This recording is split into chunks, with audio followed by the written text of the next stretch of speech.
This podcast is brought to you by the Washington State Department of Health. When we think about the COVID-19 vaccine hesitancy in the Black community, let's remember, it didn't happen by chance. It's justified in history. But the will to change the narrative is strong today, and our people are lending their voices to the conversation. We're sharing our stories and the reasons that made us choose the vaccine so we can lead the way for others to make a well-informed choice too. To hear our stories, visit hereforuswa.org.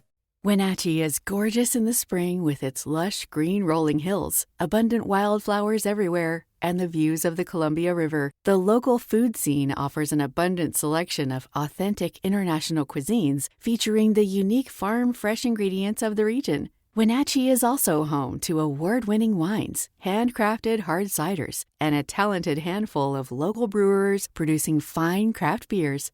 Visit Wenatchee, the heart of Washington State.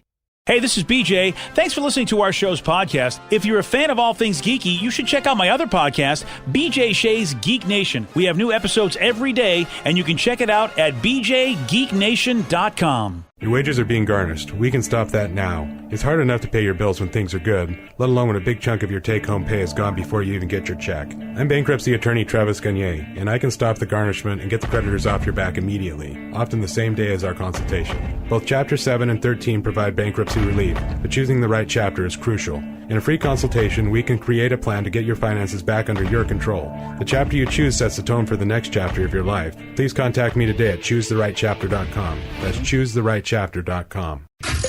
This is The Mighty Rock, starring BJ and Migs. Mornings. Because, hey, at least once a day, you should experience a BJ. You know, I'm ready for my BJ.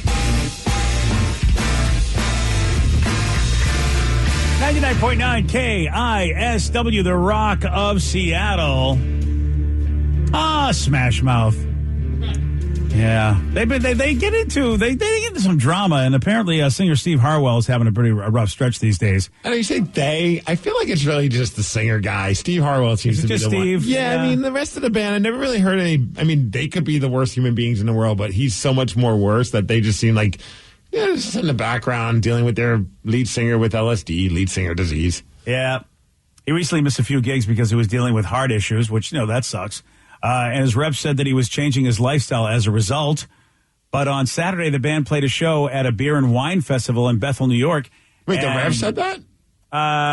His rep said that. Oh, I think you said the Rev. Yeah, I was like, I didn't say anything about Smash Mouth. Well, Rev is a really big Smash Mouth fan. Every time I come in the morning, he's listening and walking on Sunshine. They call us Smashies. I was wondering, what do they call it? Smash mouth huggers or something? Mouther? Yeah, mouther. Wow. Mouthers. I think they use that term for a lot of things. So Rev said he was changing his lifestyle. Oh, jeez, come on. But on Saturday, the band did play a show at a beer and wine festival in New York. One fan went on TikTok to share what happened and said it was the most chaotic show that she has ever been to. No, fairness, it was a beer and wine festival, so what do you do at a beer and wine festival? You drink. Right. Of course. He's just doing the festival a solid. Yeah. She said the sound was horrible for basically the whole show. Which, we know acoustics sometimes isn't the band's fault. The room is the room. Yeah, I watched her TikTok, and it's hard to tell because obviously it's cell phone quality, and it's so bad that you can't hear anything, so it's not even worth playing on the radio because it's just like inaudible, but it does sound terrible. Like the mix is really way off. It sounds like they didn't have somebody that actually mixes music for a living, and they just turned the mics on and hope for the best. Oh, damn. Yeah. Well, apparently Steve didn't help matters out at all because I guess he got wasted. He was slurring, dropping drinks, often not even singing. And at one point, he appeared to give a Nazi salute. Yeah, I saw the story on this. Wow. And at first, I'm like, all right, what does that actually mean? Like, maybe it's just like he did something dumb and didn't intentionally do it. But when you watch the video, it almost looks like he does it with pride. Like, and it looks like a Sig Heil. Yeah. It's definitely, wow. He told one fan, quote, "I'll effing kill your whole family."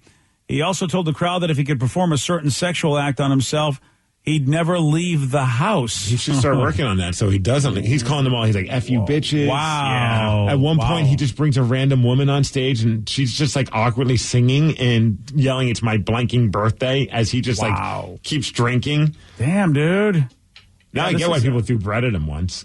Yeah, he doesn't look good. I'm watching the video. It doesn't look good. I don't know what their deal is, like, if he has full ownership. Because if I'm the band, I'm like, we just got to get rid of him. Like, at this point, like, he needs to go. It's not like he's Freddie Mercury or, someone who's got the most incredible voice where you're like, we can't replace this voice. You know what I mean? It's different. I don't know if you saw this. Like, a couple of weeks ago, they had somebody that looked like him and sounded like him play with the band because of his heart issues. Really? Like, I don't know if he was like a roadie or the dude, and he did a pretty decent job. Like, he's having fun up there. He's entertaining the crowd, getting them to sing along. I'm like, just have that guy. He's looked kind of like him, sounded kind of like him. At this point, he's not getting drunk and telling people he's going to kill them. Yeah, if they can get a kid to sound like Steve Perry, why can't they get a kid to sound like, Steve Harwell? I mean, really? Right? And then he doesn't the band. He doesn't seem like irreplaceable. Him and one other guy, the bass player, have been the only ones who have been there the entire time. And even the bass player, he covered, I guess Harwell had an absence in 2016 as well. So he covered lead vocals at that time as well. Oh, this is a tough one then. So basically the band is not the same except for those two dudes. Yeah, and just Steve's for those, one of them. Yeah, I got a feeling that the other members of the band might have decided to leave because of the antics of the singer. I'm not. Yeah. I mean, I'm no detective, but it feels like that's what it's boiled. Because I know, dude. I know a lot of people always are like, why can't they just all get together and do the shows? Man, imagine that's your guy, and you're dealing with that guy every night. It's like being in an abusive relationship. You're just finally at a point where you're like, I don't care how bad you want to see my band. I'm never getting back together with that guy. I just can't do it. And I feel like that's probably what it's like. Yeah, that's unfortunate. Wasn't he the guy that had the Twitter war with the Oakland Athletics? Yes. I think, yeah. And they made fun of him, and he was like, you guys suck. And he's like, well, they fired back. Really? What have you been doing lately? Oh, he's telling people he can perform certain acts on himself. Oh, right. And or also, he wants to. And giving the Hitler salute. There you go. That's always, that's always a way to entertain a crowd. Wow. All right, well, in other great news. What are we supposed to do, man? Rev is a member of the Smash Mouth fan club. Yeah, I know, he really is. I'm broken apart about this. I guess I'll have to stop bugging Ryan Castle to have them do Painting the Grass next year. Yeah, sorry, Rev.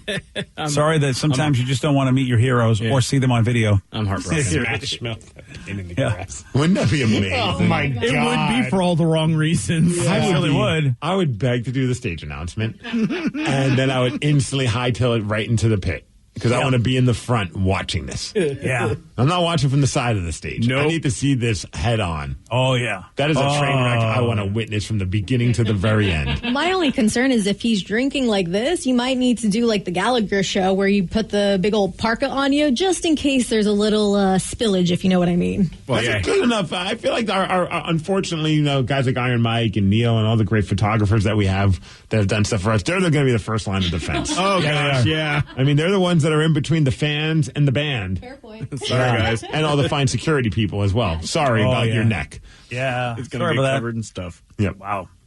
The Philadelphia Eagles, how about this? This is a great story. The Eagles came from behind to beat Carolina on Sunday, but that's not what people are talking about. They're actually talking about this video that's making rounds online. It kind of makes your whole thing of coming from behind as a whole different. Oh, hey. Mm-hmm. Hey. Yeah, if you've seen the video, it shows a man and a woman doing something together in a stall in a men's restroom. Do they listen to your daughter? You go to the family restroom for this kind of stuff. Of course. Yeah, unless they didn't have one. I don't know. Yeah, it's unclear what's happening, but you can see both their feet under the stall. So you're like, all right, well, usually this means. And by this video now. Oh, yeah. By the time the videos start, a fairly large crowd is already gathered, including a few cops. They knock on the door and ask the couple to come out. And as that's happening, the crowd chants, let them finish. Let them finish. Let them finish. Oh, yeah, I'm looking at it. Oh, yeah, as am I. And I mean, he might just be helping braid her hair. Yeah, that's all. Yeah, that is what you do in there. Yeah, they take him out there and they put the dude they put him in the dude in handcuffs, but they weren't arrested, and they were both fully clothed when the cops arrived, and so they weren't able to confirm that they were doing anything illegal. And they say, hey, it's against the policy for a woman to be in the men's room, so they were escorted out of the stadium. Oh, there they are coming out of the. Oh man, and the whole place is just erupting. This is amazing. That'd be funny if they're like, hey, can we borrow those handcuffs for other reasons too? The souvenir. Yeah. I mean, I know they got to police these kind of things, but like, with all that's going on in the world, this is not a problem. Dude, how bad, how drunk and how bad do you need it and want it? Oh, yeah. That you're willing to go into the men's bathroom at a football game. Yeah. Have you done that? No, but I was going to say that's bucket list for a lot of people. We did that at the Space Needle. We went into the bathroom. But I feel like that there's not like a massive line and there's not a bunch of people that are waiting. I mean, fair. There's not a trough. Fair. And they went with the stall right next to the urinal trough. Oh, come on. But at that point, maybe football just turns her or him on, and they just are like, we got to go right now. They must not have a family bathroom. No. Ooh, what if this is their first game back and they had this tradition at home, when you have your personal traditions with your team, like if they start winning or something happens, you have to do it in order to get the team to win. Yeah. Oh, wow. So we really should be thanking them, or Phillies fans should be thanking them. That's a great superstitious tradition that I think we all should take part in. Who the hell told the cops on them? I know. Let them, to quote the other fans there, let them finish. Oh, yeah, but there's always somebody jealous. I say it's a jealous person. Someone who just hasn't gotten it in a while. That's the one. That's, you know what? Officer, there are two people in one stall. What about the children? Because the children have no idea what's going on in there. Yeah, exactly. They're innocent. If they were doing it on a urinal, sure, kind of awkward. Oh, yeah, because then you're kind of seeing everything. But, they're behind closed door. And when they came out, they were fully dressed. Yeah. So, I really don't know what was going on in there. So, hey, but we have a policy of a woman being in a men's restroom. Okay. So I wonder, were they actually, because we don't know. They came out fully clothed. Yeah, but the position that they were in, if you could see their feet, they sure were in the right position. Just don't know. True. I don't know what was happening. But I feel like I guess there's that you can't have a female in the bathroom. I don't know, but if it was a red, if he's in the red zone, how does Philadelphia do in the red zone? That's the important thing, because if they can't score in the red zone, that could be his problem too. Yeah, there was a crazy line outside of the women's bathroom at Fred Meyer yesterday. I almost was just going to be like, yo, there's nobody in the guys' bathroom. I'll be on the lookout. Just go. There's 7 women waiting, and they were doing cleaning, so they were all waiting. And I went in there, obviously in the men's bathroom. Nobody's in there, and I'm just like, just go in the guys' bathroom. No one's going to care. I've done that before at a concert. Where there's just no line in the men's room, and then just be like, hey, you can run into the stall. Right. Yeah, and a lot of girls have no problem with it, too, which is the funniest part. Right. Oh, yeah. Well, the best thing ever was when I was at a convention I was at, and they had the all-gender restrooms, and it was at a big convention hall. Dude, you didn't have to wait for anything. So it's like, awesome. I can't wait till we get to the point where it doesn't, we're all doing the same thing. And nobody's going in there to leer at anybody. You're going in there to do your business and get out. I can't wait for that. I think that'll solve a lot of problems. Because like you said, Steve, there you are in a, empty room that can be used, and everybody's got to wait. I blame the girls because they're always the ones that say they don't fart. And they just don't want us to see them fart. They don't want to be in that same room ripping ass? Yeah. Come on in and rip ass with us. Yeah, I feel like that's hopefully someday future generations will get over that. Because, it's just what humans do. I don't know why we got to make a big deal out of it. So it was awesome. I didn't have to wait ever. It was great. I love not having to wait for a bathroom because I don't like to wait because, I have to. That's why I don't mind going to sometimes certain concerts that are more skewed towards when my wife and I went to Britney Spears at the Tacoma Dome. Man, there was no line in the guys' bathroom. It was just I'll just walk in and walk out. Kind of more often than not, you go to a sporting event. The men's line is kind of ridiculous, and the women's line, you're kind of able to just go in and out. Obviously, there are women there, but they're more dudes than women. There you go. And so the bathroom situation's a lot better. Yeah. Yeah. Oh, the world we could live in, my friend. Well, the Seattle Kraken, guess what? Wonder what their bathrooms are going to be like. We're going to find out soon, aren't we? They're probably going to be very clean. Yeah. At least at first. Yeah, that's a good point. And environmentally correct. Oh, of course. Yeah, I'm sure that everything gets recycled and used. Oh, I don't even want to know that. The Seattle Kraken, they do kick off their, or is it puck off? How do you say that, Steve? When you think about it, they start their inaugural season tonight in Vegas. They should say puck. Shouldn't they say puck? No. I feel like that could be a Ted versus the FCC moment. Fair enough. We're going to chat with the voice of the Kraken. John Forsland joins us, at 8:17 on The Rock. Now back to BJ and Migs mornings on The Rock 99.9 KISW. 99.9 KISW, The Rock of Seattle. BJ, it's finally here. The inaugural season for the Seattle Kraken starts tonight. Cannot wait. And I think at this point, we've had him on a few times. I think we can feel confident in saying he is a friend of the show. Please welcome to the show the voice of the Seattle Kraken, John Forsland. John, welcome back, sir. Always a friend, boys. Good morning. How are you? Are we besties now? Wow. You got me on a good day. Yeah, we're pursuing a lot, Steve. I mean, we've had him on a couple of times, but you know what? If the man says he's always a friend, that's how I'm going to regard him. Save it. Yeah. Yeah. Dude, that's how. John, this morning, every time I think about it, we're rocking our Kraken jerseys, our Kraken hats. Every time I think about tonight and just all the years of wanting and hoping for a team to be here in Seattle, I'm not saying this just as hyperbole. I mean, I legit get goosebumps every time. Like, I'm just so pumped for tonight. It's like Christmas. It is. It's like Christmas 3 times, right? I mean, it's just when you wait this long and you're hoping, number one, that this actually happens, then it actually becomes a reality, and then you see the entire process take place over a couple of years, and then you get here. Sure, you automatically feel that way, but the great thing about all of this is it's only the beginning.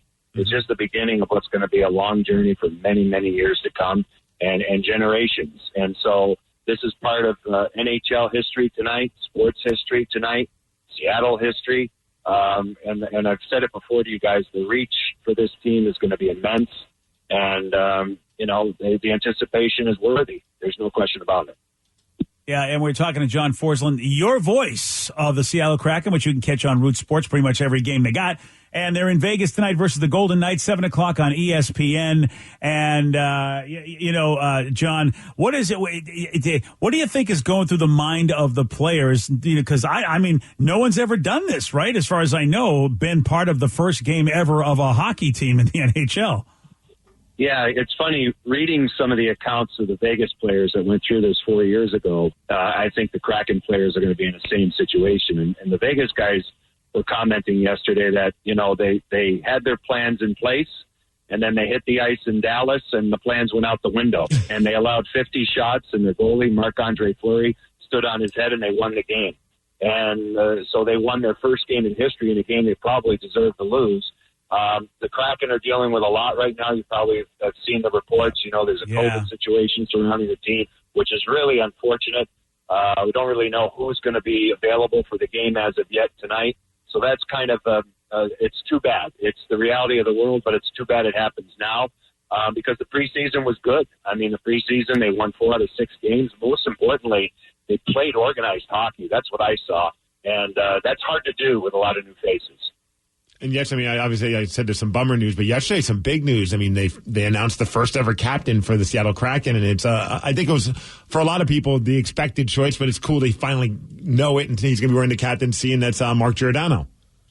Yeah, it's the obvious choice, but it's the one that I'm glad happened, and because he's got 1 year left on his deal, and who knows where it goes contractually. Let's hope there's an extension on the horizon for him.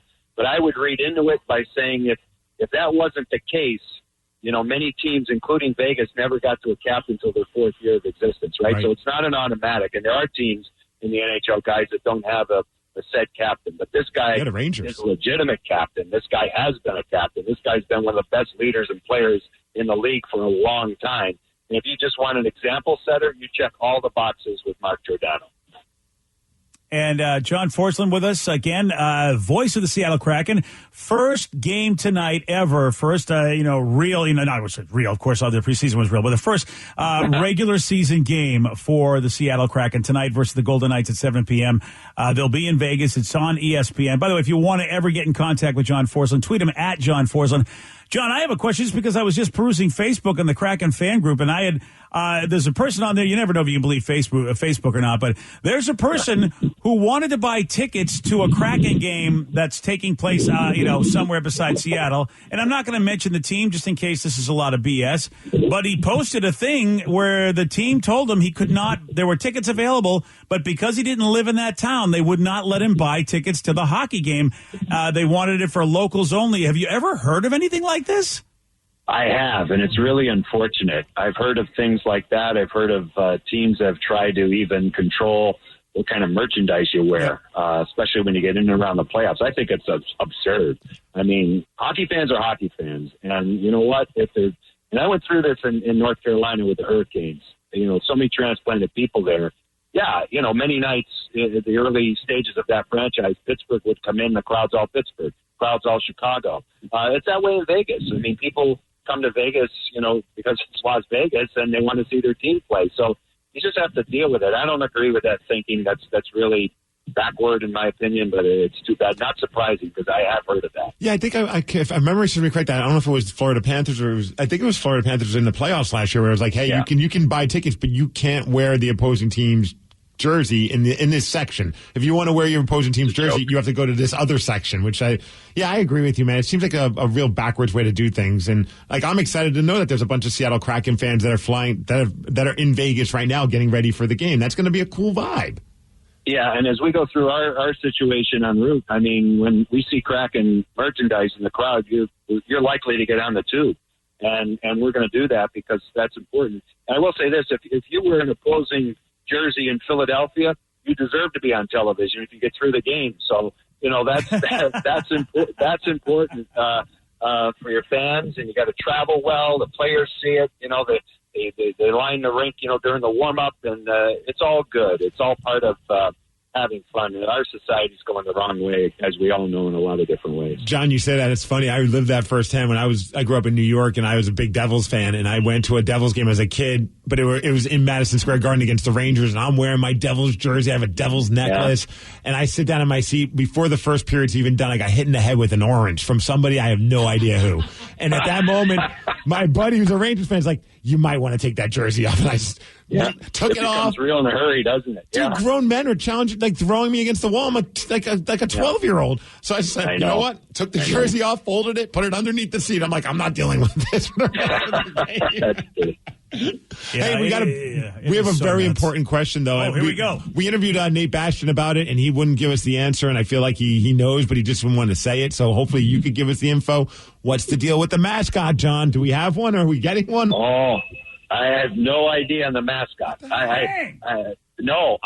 kept me, like a mushroom, in the dark, and they shovel some stuff on you. That's kind of the way it's been.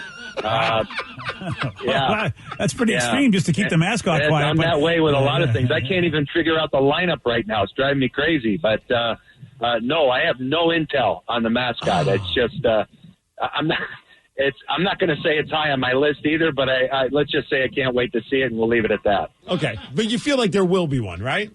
Yeah, there's got to be one. Thank you. There has to be one. Of course. Yeah, we were laughing. We said, the Golden Knights, it took them a few years to get a captain, but they had a mascot right away. Are we going to be the reverse? It'll take us a few years to get a mascot. We'll start with you're right. I think we got to have one. There's got to be one. There has to be one. There. I mean, let's just say there will be one. I think there will be one. I mean, I haven't heard anything otherwise, and I'd be shocked if there wasn't. Okay, maybe it's not mascot. But there has to be a Kraken entrant in the All-Star mascot hockey game, right? So they have it every year at the All-Star game. These mascots get out there and make fools of themselves, and you got to have it. That's right? The best game of the year, man. It is. It's better than the real game, actually. One guy that came up yesterday, and obviously there's a lot of news going on about the captain and the COVID stuff, but I thought a story that came out that I thought was really cool, a guy that they picked up from Tampa, and it's because the beauty of Tampa being such a good team, they don't have room for this guy, and that's Alex Barré-Boulet. And that seems like a guy that'll be a really solid pickup for the Kraken. What are your thoughts on him? Yeah, he has a tremendous level of skill. He should burgeon into a real good scorer, and this team needs that. And, he was just a victim of circumstance. They really wanted to keep him. And the problem with Tampa Bay is they lost the entire line that was very important in both cups, the Yanni Gourde's line. So Yanni, of course, as we know, is a Kraken. the other two guys, Barkley Goodrow and Blake Coleman, went free agency. So that third line changed their team. Without those three guys playing together going back 2 years ago in the bubble, or whatever time it was, because it really wasn't 2 years, but in the bubble, they never would have won the first cup. Then they follow it up last year with the second one. So he's a skilled guy, and they kept a couple of guys that kind of fit the dynamic of the three guys that left, and they didn't have room for him. But that's good for the Kraken, and tough circumstance for him. I read a report that he was playing golf with his teammates when he got the news, and just get here, try and play him tonight. He's a young player, but he has tremendous hands and scoring ability and a ceiling. And so we'll see what happens. You know, it all has to translate to the NHL level. He hasn't had the opportunity to show that yet, but he will with this team. Yeah, so he's rocking number 12, which will instantly endear himself to the Seattle sports fan base. Yeah. Oh, right. You do know that. Yeah, right. Sell some jerseys that way. That's fantastic. That's fantastic. You know, it's so bizarre to think that that a player there's no room for a good player, and yet that could definitely be our boon. And we'll see if that comes back to bite Tampa Bay, because I've seen it with other teams where they go, oh, we don't need this person, and next thing you know, a few injuries happen, and they're like, boy, I wish we had that person. Why did we let that person go? And that's what happened with the Golden Knights. You look, there'll be a line tonight with William Karlsson in the first year. Was just scratching the surface, and many people said, he's a third-line player at best, and he came here and scored 43 goals in his first year as a Golden Knight. And those three guys, Riley Smith, Karlsson, and Jonathan Marchessault, who play together, they're three remaining pieces of what's left from the first team. So, all three of those guys were in that position that this young guy is in. And that's what this is all about. These players that are Kraken players now get a chance to kind of repurpose their careers in a variety of different ways. And I like the fact that this team has a mix of older guys, already know their way around, but there's some young players on the roster that are going to get a chance to really show off what they can do. And that's going to be good, because that gets to, how long they play with the team, and, it could be a number of years where you're kind of watching a guy grow. That made me think, because you talk about those guys that have been there with Vegas, kind of like the identity of the team. For a lot of new fans that maybe are brand new to hockey, who would you suggest that they keep an eye out on, like that you think is going to be someone that's really going to bust as being like the identity of this hockey team, and someone that they kind of focus in on when they're watching the games? Well, I mean, the most obvious and maybe the most important position is going to be the two goalies. Mm-hmm. That is the number one thing that this team is going to need. This team is not going to be at the top end, I don't think, of the scoring in the NHL, but defensively they should be really systematic and sound, and the goalies are going to have to keep them in games. And I think both Philip Grubauer and Chris Drieger, that's a great way to start. So that's one thing to look out for. On defense, Giordano's leadership, and he's going to provide a lot of different ways to get it done. He's good with the puck. He's good in his defensive zone, obviously, but he's just a grizzled guy that is just true hockey player, quote unquote. Oleksiak will be mean and aggressive and huge at 6'7", number 24. He'll be interesting to watch. And then up front, there's so many different guys. Jared McCann it's too bad he's on the COVID list right now. He had an amazing training camp, I thought, centering what should be a top line with Jaden Schwartz and Jordan Eberle. For those three guys to come together that quickly and have chemistry, scoring synergy and all of that's not easy to do. So I got an eye on him. And, of course, Brandon Tanev, I keep going to him, and Riley Shane, and you mentioned Nathan Bastian. Those four kids came together as a real prototypical fourth line. And why is the fourth line important? There's 12 forwards, and the fourth line is your last line. That's the line that you throw out for energy. That's the line that carries your identity as a team. The New York Islanders might have the best fourth line in the game right now, and that's a big part of their success. With Tampa Bay, it was their third line that kind of did that I just talked about a few minutes ago. But this line has been together, will be together, and can shift the momentum of the hockey game. Well, John, we are so excited, as you can imagine, as it is Game 1 tonight of the Seattle Kraken hockey extravaganza, the journey, the odyssey. It's all happening, and it starts tonight on ESPN versus Vegas, and they're in Vegas for that one. And John, we look forward, man, to listening to your golden voice, man, for every game on Root Sports. It's going to be exciting. Did we lose John? Oh man. Oh. Well, thank you, BJ. And BJ, you and Steve might be some of the greatest guys I've ever heard of in the industry, and I'm happy to be your friends. John, it's so nice to have you as our best friend. We're going to get dinner later. Oh, best friend. Steve, I'm buying. I'll tell you that right now. John Forsland, I am buying dinner. Steve, as your friend, Steve, I am buying dinner with you for all the time. You're not John Forsland. You're pretending to be John Forsland. Well, listen, if John Forsland line disconects, then he has to. I think we got him back there. We had to play the part of John.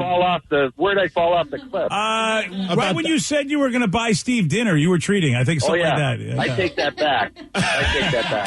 All right. Speaking of food, that was nothing. That was just a moment of weakness. Trust me. Yeah.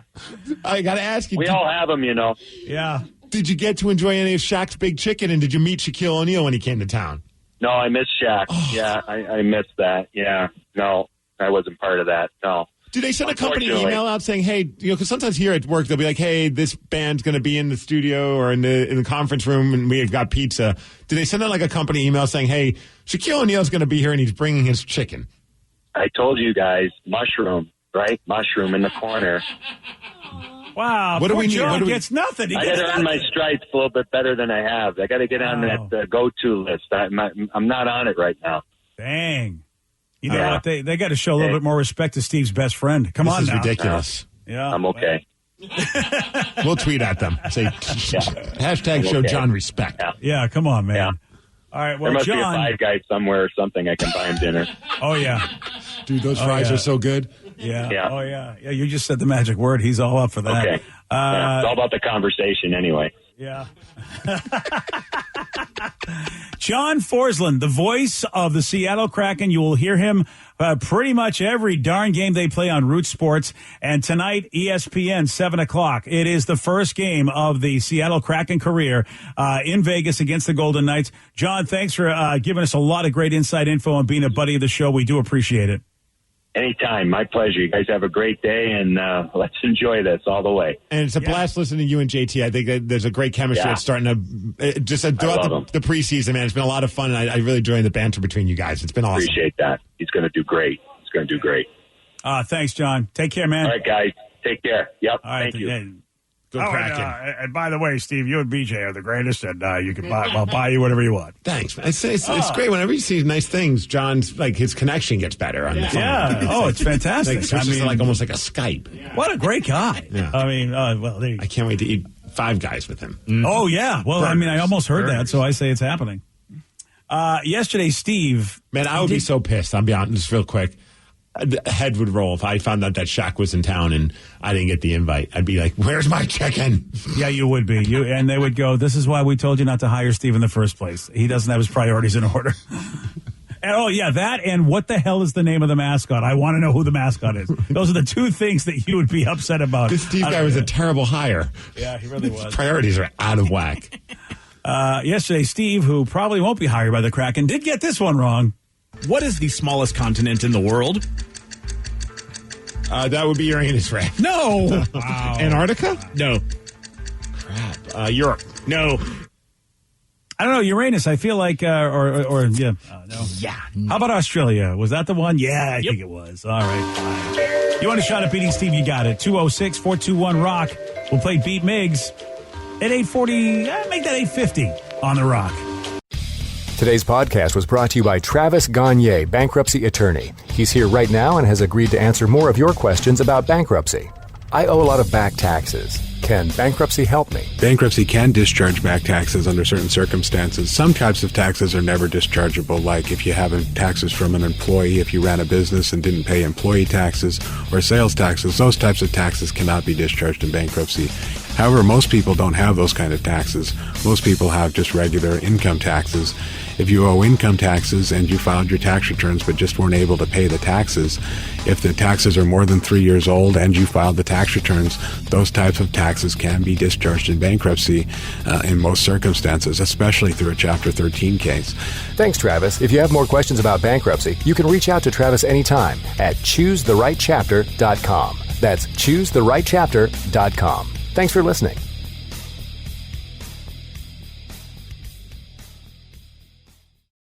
This podcast is brought to you by the Washington State Department of Health. When we think about the COVID-19 vaccine hesitancy in the Black community, let's remember, it didn't happen by chance. It's justified in history. But the will to change the narrative is strong today, and our people are lending their voices to the conversation. We're sharing our stories and the reasons that made us choose the vaccine so we can lead the way for others to make a well-informed choice too. To hear our stories, visit hereforuswa.org.